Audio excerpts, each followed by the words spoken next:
Hello doctors.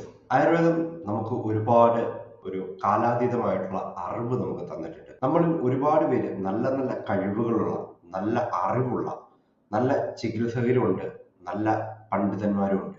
പക്ഷെ മനസ്സിലാക്കേണ്ടത് ഇന്ന് ഈ ഒരു ഡിജിറ്റൽ എറയിലാണ് നമ്മൾ നിൽക്കുന്നത്. If we doesn't know how to implement technology in our treatments, in our clinic, in our hospital, നമ്മൾ കാലത്തിന് പുറകോട്ടേക്കാണ് പോവുക. Instead of chasing patient, we should know that lot of systems ഇപ്പോൾ വാട്സപ്പ്, സാപ്പിയർ, മെറ്റാ ആഡ്സ് പോലുള്ള systems implement ചെയ്യാനും automations implement ചെയ്യാനും നമുക്ക് അറിഞ്ഞില്ല എന്നുണ്ടെങ്കിൽ നമുക്ക് ഫ്രീഡം എന്ന് പറയുന്നത് ഉണ്ടാവില്ല. ഈ ഡിജിറ്റൽ ടൂൾസ് ഒരിക്കലും ആയുർവേദത്തിനെ റീപ്ലേസ് ചെയ്യുകയല്ല ചെയ്യുന്നത്. They amplified it, they carried their voice farther than what we imagine. And this is how Ayurveda travels in this digital age. കുറച്ചും ഹെർബ്സോ മരുന്നുകളോ മാത്രമല്ല, but systems that supporting healing. Ayurveda plus systems എന്ന് പറയുന്നതാണ് ഇമ്പാക്റ്റുകൾ കൊടുക്കുക.